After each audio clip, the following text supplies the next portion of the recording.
Our splint is gone as well, yeah. Morning. Yeah. Morning. Just noticed that Elaine's splint is gone. Is it really sore? It's awful. Oh, sick. I'm very afraid Not of sick people as in it's disgusting, as in sick as in the pain. Ugh. I'm very afraid of people hitting off it now as well since the splint is gone. I'd be afraid of myself bumping off it, you know, if it was me, or hitting off things, you know, I'm kind of terrified of that. My poor watch has all kind of scuff marks from just hitting it off things. Yeah, I hit it off the banister coming down the stairs or going up the stairs or something earlier, and I was like, went through me. Sore job. Good morning anyway. It's Thursday, it's the 29th. Yeah. I have to check every morning. 29th of November. We're 25 days out from Christmas. Woohoo!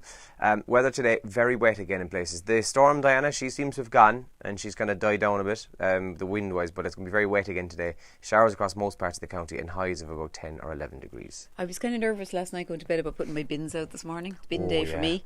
But then when I got up today, it was lovely and calm. So the bins are out and I think they're fine. Yeah, bin day for me is Tuesday. They get collected on Tuesday, but I almost inevitably, every week when I come home, one of my neighbours' bins, touch wood, it hasn't been me yet, but one of my neighbours' bins will be upside down over in the corner. Like, oh, it's awful. I know. Now, some of the top trends that you're waking to this Thursday morning. Cutting Edge is trending. One of the big questions they asked on Cutting Edge last night is, would you tell a friend if you knew that their partner was cheating on them? So they did this kind of poll and 80% of people said they would.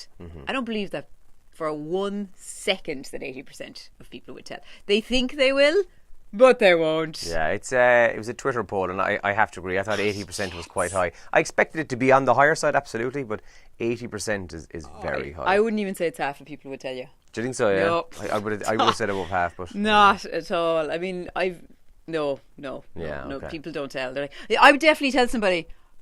I have no idea how to tell her this. I'm not telling her. Yeah. You do it. Yeah, I saw that as well. Interesting one, but we'd love to know what you think of that. Would you tell somebody if you knew that their husband or wife or their partner was cheating on them? Storm Diana is still trending today. I think about 40,000 people were without power late yesterday, but most of them have got the power back at this stage. Sherkin Island off West Cork was where the strongest winds were recorded yesterday. 122 kilometres per hour gusts, I think, at one stage in Sherkin Island. Have you been to Sherkin Island? Never been there, no. Can you visit it, yeah? Yeah, you can, yeah. Oh, that sounds nice. Champions League trending as well. Spurs and Liverpool, they're both going to go down to their last match to see if they'll get into the knockout stages of the Champions League this year. Spurs beat Inter last night. They now have to beat Barcelona. Tough one.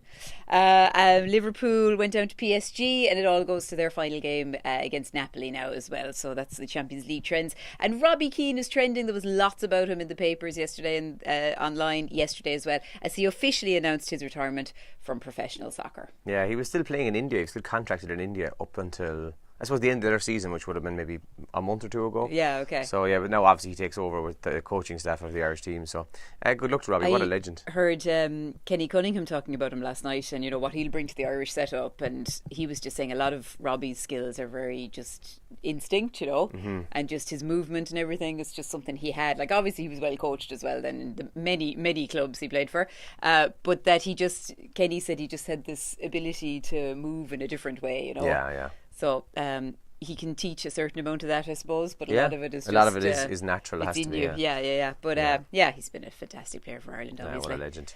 I'll still never forget doing my junior cert at the World Cup in 2002. When the guy who's outside the door, the kind of transition year student, I suppose, who takes you to the jacks when you want to go during the state exams, like, and the next thing he burst in the door, was like, Keano!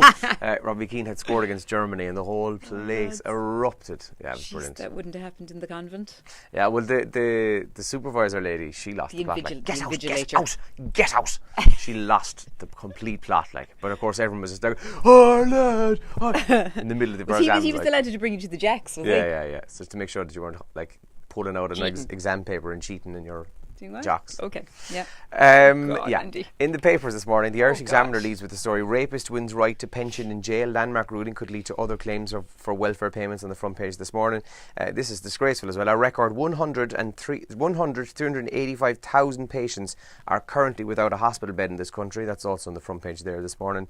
And in the sports section then again, much like I just mentioned with the Champions League, they talk about last night's games with Spurs and Liverpool. And by the way, I should probably mention Nottingham Forest and Aston Villa last night played in the Championship. Okay. It ended up 5-5. Wow. One guy scored 4 goals. I can't think of who it was now, but amazing. By all accounts, again, from not watching at all, it was a cracking game. Absolutely. The Times Ireland edition has a picture of Conor McGregor on the front page. So Conor got a 6 months driving ban and a €1,000 fine yesterday. He was caught speeding in Kildare, doing 158 in a 100 zone. So he's on the front page as he left court yesterday. UK facing worst crisis since the 1930s over Brexit. There's all this talk now that the arse could completely fall out of the markets because of Brexit and sterling being so weak and so on, that there could really be another financial crisis. That's in the Times there this morning. The Mail then says, should parents be told where predators live? Publicising the names and whereabouts of convicted sex offenders may backfire, TDs were warned yesterday. And anger over morning dog racing is also on the front page. And the full story of how Fernando ended up dead. This is the story about Ballybrack FC. Apparently he's told one of the papers, I think it could be the Sun. Yes, it's the Sun. Fernando, I thought I'd at least break a leg but not get killed off. Sorry, I really shouldn't laugh. Yeah, well, it is funny though. It's the story of Ballybrack FC, which Elaine mentioned during yesterday's video and in the papers. The crowd who basically claimed that their Spanish player, who was only gone home to Spain, had died in a car crash just to get a game cancelled. It's ridiculous stuff altogether. God. And on a more serious note then, Garda tackles crazed driver, motor rams into parked car, and kind dad of 2, Stephen, was killed in carnage in Monaghan. And I saw some of the CCTV of it on the 9 o'clock news last night. Terrible story in the Irish Sun there this morning. So yeah, very sad story awful. There. We've just got 1 week and a day to go until Christmas Jumper Day. It's happening tomorrow week, the 7th of December, and we'd love if you registered to tell us that you're taking part in Christmas Jumper Day. We're raising money for the St Vincent de Paul. Lots of companies have done so. We'll mention some of them on the show as well this morning. If you want to contact us today, leave a comment here. You can give us a WhatsApp or a text as well on 083 300 3300. Yeah, and as per usual, if you want to give us a shout for anything at all, as the name says, give us a shout on those numbers. And if you're somebody who uses Twitter, go on to ours now. Our account is @BreakfastRK. We started running a poll yesterday. It'll run until sometime tonight, and it will basically, you get to decide which is the first Christmas song we'll play tomorrow. Okay. So if you check out the Twitter @BreakfastRK, you'll see there's 4 options. They were chosen by our listeners, so there's 4 options, and then you can actually vote. One of them is leading, I'll tell you that, but you can judge for yourself when you have a look and see which ones. Significantly. Also, have a think for a moment about your Christmas party. Okay, visualise our Christmas party.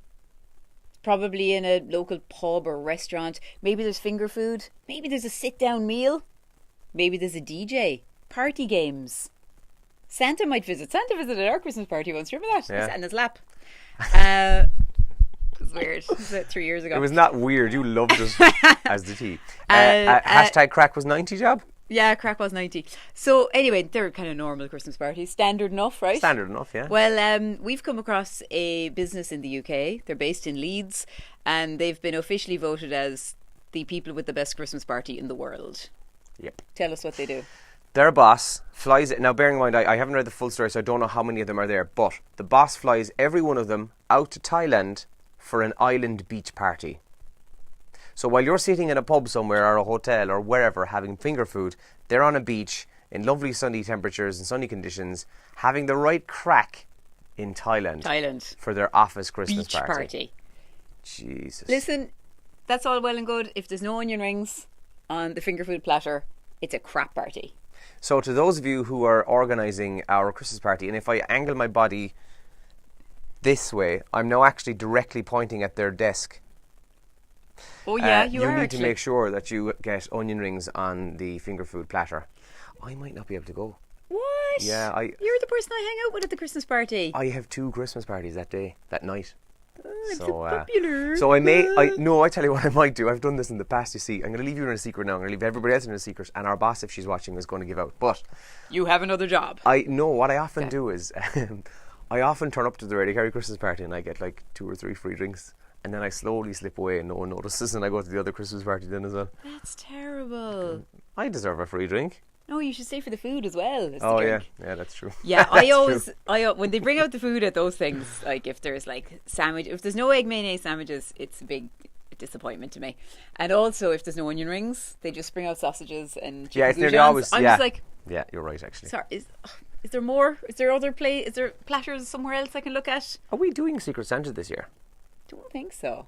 All right, okay. Don't know.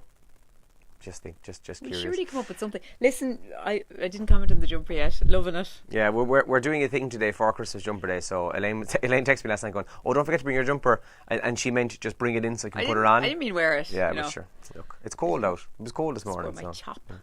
Okay, that's it. We will go. We better start the show. We better get some coffee into us. And we hope you have a great Thursday. And we'll talk to you guys soon. Yeah, good luck. Morning. Good luck. Slacks. Ah!